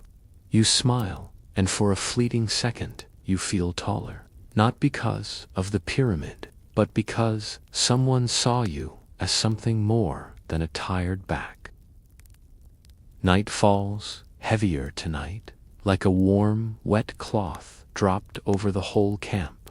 You can feel the stillness in your bones. Even the insects seem quieter. The cook fires burn low. The voices, usually so full of rough laughter and idle complaints, are hushed. You walk slowly back from the ramp, your sandals slapping the earth like half-dead birds. Every part of you radiates soreness, ankles swollen, wrists raw. Your thighs feel like someone replaced them with sacks of sand, but you're not in a hurry. No one is. There's something sacred about this moment. The strange peace after the noise, after the wait, after the day has taken everything it can from you. A few men cluster near the mess tent, eating thin soup and bread. You join them. The bread tonight is slightly less hard than usual, which makes someone joke that the gods must be feeling guilty. You eat in silence. Even chewing takes effort. Then a familiar voice. Beck. He sits beside you and offers a piece of dried fig somehow, saved from a festival weeks ago. You take it like it's made of gold. "Tomorrow," he says, "they're shifting us to the South Quarry route." You frown. Why? Ramp repairs, east slopes cracking again. You groan. The south route is longer, steeper, and more exposed. Which means one thing. You'll start earlier and suffer more. "Maybe we fake a limp," you say. Beck grins. "You don't even need to fake it." Fair. You both finish eating, then head toward the sleeping quarters. The ground crunches under your feet. You pass a scribe who's still awake, working by oil lamp. He's etching names into a clay roster, probably tracking deaths, injuries, or promotions. You wonder which column you're in. The night air is cooler now, not cold, but gentle. A breeze whispers through the papyrus fence surrounding the camp. You pause for a moment and tilt your head toward it, a tiny gift. Before turning in, you visit the water basin. It's a wide ceramic bowl filled from a nearby canal, meant for washing hands and faces. You splash the water across your cheeks, over your neck. It smells a little of clay and algae, but it's better than nothing. A boy waits behind you, holding a cracked jar. He nods politely. You nod back. Then to bed. Your mat feels like a cloud compared to everything else. You stretch out, pull your linen wrap over your shoulders, and stare at the ceiling again. There's a familiar hole in the roof above your spot, right between two beams. Through it, you can see the stars, bright tonight. One of them twinkles, like it's winking at you. You close your eyes, try to think of something else. But your brain, as always, drifts back to the pyramid. It's always there, in your thoughts, behind your eyelids, in your dreams. You picture its lines, its blocks, its endless climb. You picture the hands that laid Itour's beaks, hundreds of others. All of you, stacked invisibly beneath the stones, layer by layer. And still it grows. Historians still debate how the ancient Egyptians achieved such precision with such simple tools. They marvel at the angles, the alignments with stars, the math carved into the stone. You smile in the dark. You know the secret. It wasn't just tools or math. It was bone, sweat, patience, hands like yours, cracked and trembling, pressing stone into line. You roll onto your side. The scarab amulet in your pouch presses into your hip. You shift it gently, then leave it there. A soft thud sounds near by someone else collapsing into sleep. Another thud, probably Beck, still breathing. You mumble. Barely, comes the muffled reply. A pause. Then, do you think we'll finish it? You don't answer right away. Finally, you say, maybe not, but it'll finish us. You both chuckle. Then silence. Except for the wind and the slow rise and fall of sleeping breath. The pyramid watches over you from the hill. Somewhere inside its heart, a burial chamber waits, empty and echoing. One day, it will house a pharaoh, and beneath it, invisible forever, will lie the memory of you. You wake before the horn, not from rest, but from a cramp, sharp and sudden, slicing through your calf like a chisel through soft stone. You bite your lip to keep from yelling, then stretch the muscle out, gritting your teeth. The others are still asleep. Beck is snoring softly beside you, his mouth open, arm draped over his face like a man shielding himself from his own dreams. The sky outside the wall hole is shifting dark, indigo peeling back to reveal a band of pale pink. Another day, another climb. You rise slowly, like a statue, learning to move. Your legs resist, your spine protests, but you stand, because that's what you do, because no one builds a pyramid lying down. The camp is just beginning to stir. Fires are being rekindled. A cook squats over a pot, stirring a mush of barley and leeks. The smell isn't pleasant, but it signals food, and food is hope. You take your ration, a half loaf of coarse bread and a scoop of the porridge. It's mostly water, barely warm, and vaguely tastes of garlic. Still, it slides down your throat, and that's all you can ask. Beck joins you, hair sticking up like a reed mat. He looks at the bowl. Ah, my favorite. Sadness, stew, you grunt. At least it's wet. He nods. True. It's when it's dry sadness that we worry.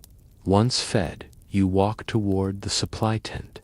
Today's assignment, just as Beck warned us, the Southern Quarry Hall, the long route. ULLB, part of the team transporting newly cut blocks from the auxiliary quarry outside the main compound, across uneven paths, up a longer incline, and onto the main site ramp.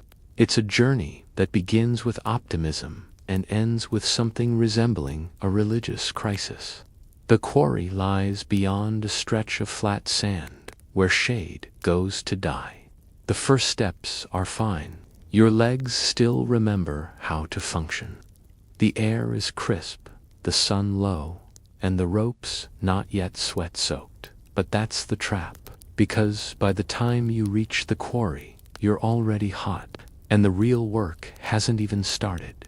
You join the team assigned to a massive core block, nearly 2 tons. You stare at it and wonder how many of these you've moved this month. You've stopped counting. Your job: help guide the sled and ensure the ropes don't snap or tangle. It's not glamorous, but if a rope fails under tension, it can whip back and split a skull like a melon. You take your position. The overseer, new guy, serious, no sense of humor, counts off. And the pull begins. Your feet dig into the sand. The sled lurches forward. Every man strains, muscles pulled tight as bowstrings. One yells, another grunts. You just breathe, deep, rhythmic, constant. The sled slides, slow, stubborn, squealing across the wet sand path. Every few feet, someone pours more water ahead. The mix of water and desert grit creates a weird, sludgy layer that makes you slip often, but without it, the friction would grind the sled to a halt. Your hands are rope burned within minutes. Your arms hum like overstrung lyres. The block feels heavier with every inch. Still, you move. There's a strange beauty in this shared suffering. You and the others form a single beast, breathing in sync, shifting your feet together, groaning as one. A team, a machine made of pain.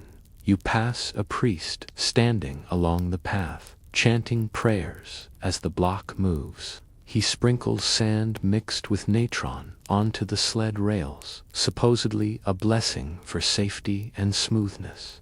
May the stone know its purpose, he intones. You whisper under your breath, and may my back survive its journey. Beck snorts from behind you. That's not in the hymn. After what feels like hours, you reach the first incline, a nasty slope with loose gravel. You dig in, lean forward, push harder. This is the moment the sled begins to talk. Not literally, but the squeals, groans, and creaks it makes become a language of complaint. You learn to recognize the signs of a rope straining too hard, of wood cracking under stress. Historians still argue about how exactly workers coordinated these massive pulls. Did they use whistles, claps, drums? Today, your team uses yelling, simple, primal yelling, and it works. The sled surges up the hill in short bursts. One man stumbles and scrapes his leg, but he keeps going. You think his name is Pamink, but no one says it aloud. Names get lost out here. Finally, the slope evens. You stop, breathe. Someone throws water on the ropes to keep them from fraying. Another man collapses onto his knees, panting, his forehead against the sand. But the worst is behind you. You help reposition the sled onto the main ramp. The workers at the top wave, preparing for the handoff. It's a moment of strange satisfaction, like passing the baton in a relay race where no one wins, just keeps running until they drop. You step back, let the fresh crew take over, and in that moment, you feel light, like maybe today won't kill you. You walk to the side, lean against a block, and close your eyes, not to sleep, just to feel something besides motion. A breeze catches your tunic, your heartbeat slows. You hear laughter, somewhere rare, bright sound. You don't laugh with them, but you smile, because you're still standing. You don't remember lying down. One moment you're leaning against the limestone, watching dust rise from a distant block drop, and the next, Beck is nudging your foot with the toe of his sandal. You fell asleep with your eyes open, he says. New skill. You blink. Your back is stiff. Your neck aches, but you're awake, probably. Breaks over, he adds, with mock cheer. We're royal again, which means you've been selected, arbitrarily or by some grudge-bearing overseer, for a royal hall. Not royal in comfort, but because this stone is for one of the inner chambers, pharaoh-bound, sacred, unblemished, and therefore it must be moved by reliable workers. You try not to laugh as you wobble to your feet. Reliable in this context just means still breathing. Your team assembles. The royal block is massive, dressed smooth, edges crisp. It practically hums with importance, and it must not be scratched. The priest blesses the rope again, hands trembling with reverence. He presses a red ochre mark on the block's side and eye of Horus, protective, watchful. You adjust your grip. The signal comes, and the world shrinks against to the sound of groaning timber, creaking fibers, and your own heart pounding in your ears. This time, there's less shouting, more focus. You move slowly, each man laser-locked on his part. If the block shifts too fast, if it turns the wrong way, it could crack. That would mean punishment, at best, an extra shift, at worst, lashings. The pharaoh doesn't tolerate chipped eternity. Halfway up the path, you pause to reset the rollers. You kneel in the dust, sliding the logs under the sled base, then roll forward. The system works, mostly, but the logs are aging, cracked, each one a gamble. You notice something odd. One roller has hieroglyphs carved into it. You squint, just faint scratches, but it's unmistakable. A name, Kemweset, a fellow laborer, a supervisor. Maybe someone just wanted to be remembered, even if only by the underside of a god's tomb.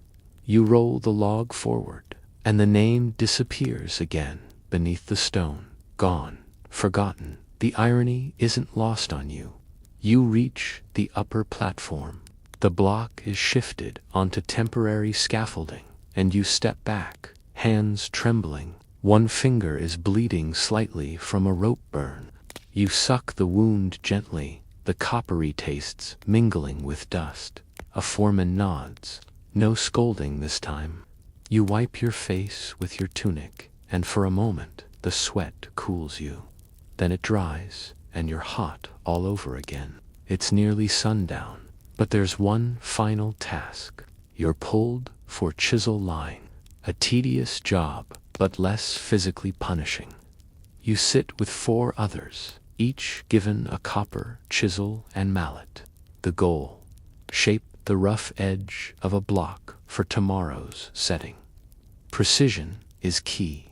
The stone sings under your strike-soft pings, not the harsh clanging of earlier. You fall into rhythm. Ping, ping, ping.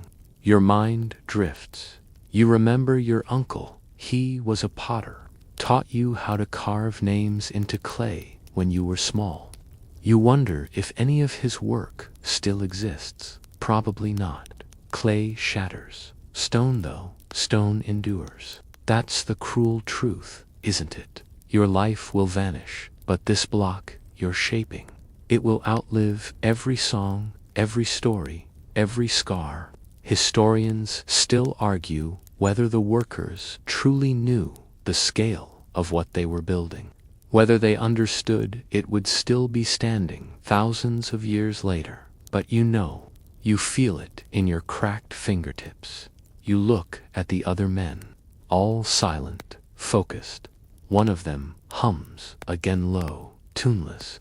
It threads through the pings like smoke. Eventually, the horn sounds. Work ends. You exhale deeply, stand slowly. This is the hardest part of the day, not the lifting, not the heat, but stopping, trying to remember that you're a person again. You walk back to the camp under a sky streaked with flame orange and bruised purple. The pyramid glows faintly in the dusk. Its outline against the darkening sky is unnaturally sharp, like it doesn't quite belong to the same world as everything else. Dinner is thin tonight, fewer lentils, no fish, but someone has brought a jar of date paste, and a spoonful is passed around. When it reaches you, you savor it like it's ambrosia. Beck raises his spoon. To being forgotten. You raise yours. To being sore. Another adds, to being almost done. But no one says the word finished, because you know better. In your bedroll that night, you don't dream. You simply breathe, long and slow. And when your eyes finally close, you whisper something only the stars can hear. I was here. Morning again. You no longer resist it. The horn blows, the groans begin, and the day rolls over you like a returning tide. You sit up and feel the stiffness in your knees.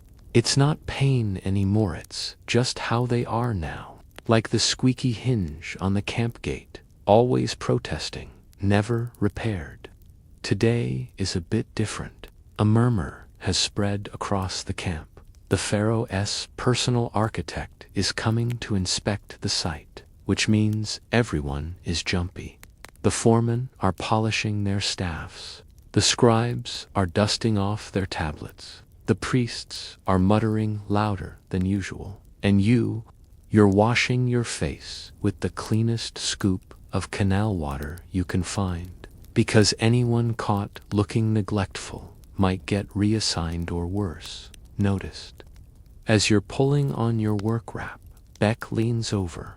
You think he'll even talk to us. You shrug. He'll talk at us. You both laugh quietly, of course. Breakfast is shorter than usual. Bread. A smear of lentil paste. One of the cooks burned a batch, so the air smells faintly like regret. Then it's straight to formation. Each work team is lined up near the main ramp. Supervisors walk up and down, adjusting posture, barking instructions, reminding everyone to stand like men, not sacks of grain. You do your best sack of grain impression anyway. Beck stifles a snort. Finally, the procession arrives. First comes the dust, kicked up by sandaled guards. Then the palanquin, carried by 4 men, draped in linen, shaded with painted reeds. And then there he is, the architect. He's tall, robed, hands behind his back. He doesn't look around as he walks. He looks through. Like the pyramid already exists in his mind, and he's just checking if reality has caught up. He doesn't speak yet. Instead, he gestures to a foreman who scurries forward with a scroll.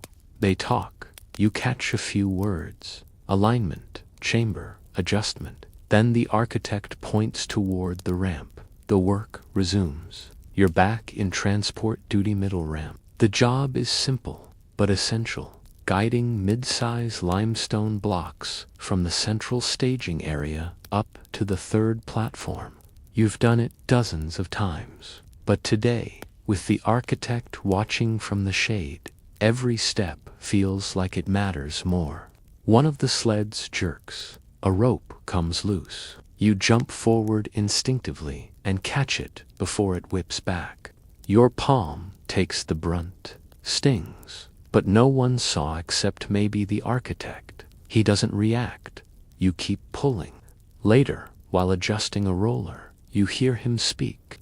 To build eternity, he says to no one in particular, we must perfect the present. No one responds, because what do you say to that? Yes, sir, just let me get this splinter out of my foot first. Still, it sticks in your mind. Perfect, the present. You haul another block. The day wears on. By midday, the sun has softened just slightly. A thin cloud passes overhead, a mercy so brief it feels mythical. One worker kneels just to enjoy its shade. That's when it happens. The architect calls a halt. You freeze. He walks slowly along the ramp, examining a segment of recently placed stone. His fingers trace the edge. He frowns. Then he gestures toward a scribe who scuttles forward and scribbles down notes. You and Beck exchange glances. Everyone knows what this means. Correction, which means the whole section must be pulled up, adjusted, reset, and resealed by hand. The groan that rises from the crew is quiet but universal, like the air itself is fed up. Still, no one argues. You join the correction crew. The block you just helped place 3 hours ago. It's now being unmoored, rolled back, and rotated slightly. Not because it was dangerously wrong, just imperfect. You want to scream, but you don't. Instead, you lean into the task, and you notice something strange. Now that you're moving the block again carefully, deliberately, you see it differently. You notice a tiny crack forming along the base, a weak point, one that might have caused trouble years from now. Maybe he saw that. Maybe the architect isn't just being picky. Maybe this is what makes the pyramid eternal. When the correction is complete, the architect nods once and turns away. As the sun begins to dip, you're finally released. Dinner is silent, not from anger, but from exhaustion. Everyone's chewing and staring into space like philosophers after a long debate. Beck finally speaks. Think he'll be back tomorrow. You shake your head. He doesn't need to. Why? You finish your bread. Because we got the message. You sleep hard that night, deeper than usual. Maybe it's the burn in your muscles. Maybe it's the sense that, for once, your work was seen, not just endured. And as the wind drifts in, brushing your face like a soft whisper, you hear the architect's words again. To build eternity, we must perfect the present. You tuck them away like a secret, because tomorrow the stones won't care what you believe, only what you build. The final day doesn't feel like a final day. There's no trumpet, no sudden burst of clarity, just sand in your eyes and a familiar ache in your knees. You rise, like always, with the stiffness of someone who slept inside a knot, and blink at the pale gold sky. But something is different. There's a weight in the air, heavier than the usual humidity, the kind that settles on your chest before breakfast, the kind that tells you, today is going to ask more of you. The camp is already alive. Tools clatter. Water jugs thud against stone. Priests chant. A hawk circles overhead, crying out like an omen. Maybe it's good, maybe not. You gave up reading omens around week 3. You eat slowly bread that tastes like sand and soup that tastes like nothing, and walk toward the site. The ramp looks taller than usual. Maybe it's because of the fog of dust, or maybe your eyes are tired of seeing it.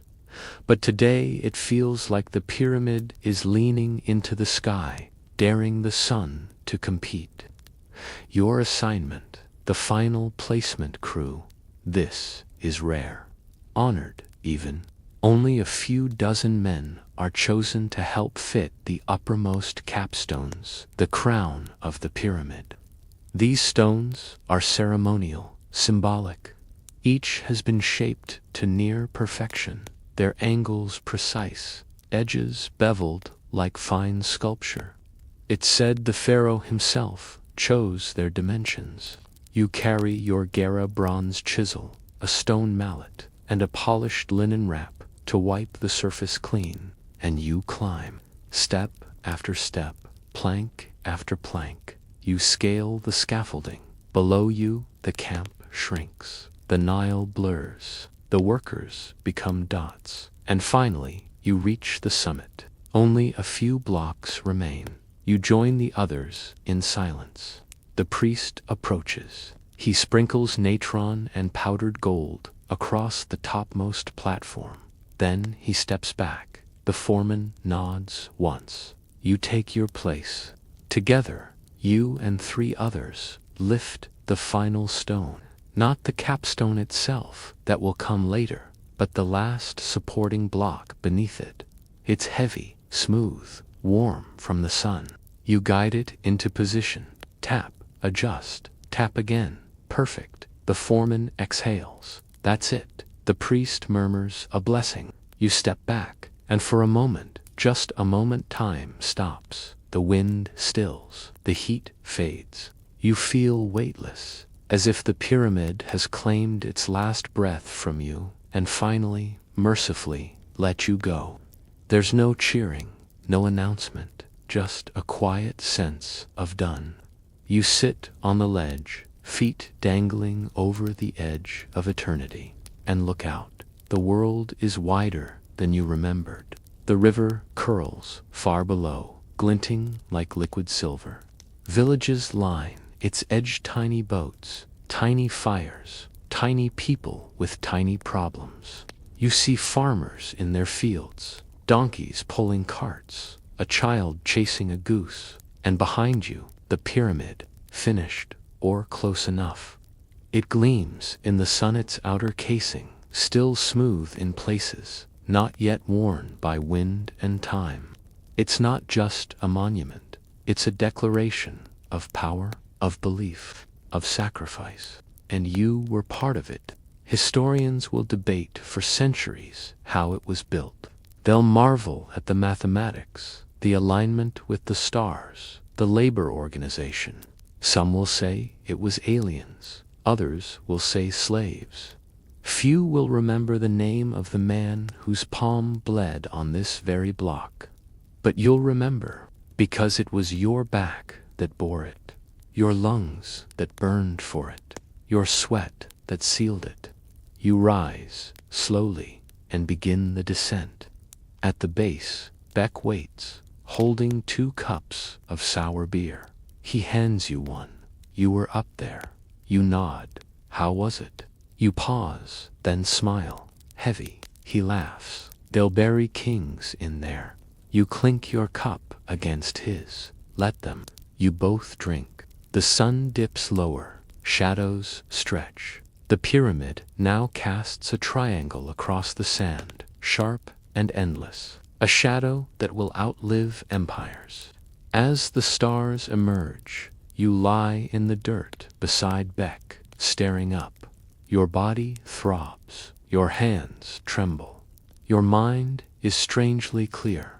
You think of the priest's words, the architect's precision, the child who asked if you were a builder. You are, and always will be, because what you built, it will never forget you, even if no one else remembers. Now, as we lie beneath the stars, the last of the dust settling into silence, let's take a slow breath together, in through your nose and out through your chest, long and deep. The pyramid stands behind you now, completed. Its shadow trails far into the night, and your hands, once blistered and bruised, finally rest. The heat is gone, the shouting has stopped, and the work is over. The air is cool, almost sweet. The firelight from the camp flickers gently, casting soft golden arcs across your feet. You can hear the low murmur of other workers drifting to sleep, some whispering stories, others just breathing, steady and slow. Somewhere nearby, a child hums a lullaby. The tune floats over the sand like a breeze. Above, the stars shine clearer than ever before, brighter, now that you're not staring into the sun. One winks at you again, just like it did on your first night here. And for the first time in a long time, you're not thinking about the next block, the next climb, the next horn. You're thinking of stillness, of the quiet miracle of nothingness. The pyramid will still be here tomorrow. It will be here 1,000 tomorrows from now. But tonight, Tonight, it sleeps too, heavy, silent, watching. You close your eyes, let your breath slow, let the muscles loosen, let the memories drift gently like grains of sand across stone. You were here, you built this, and now you rest. End of script. Sweet dreams.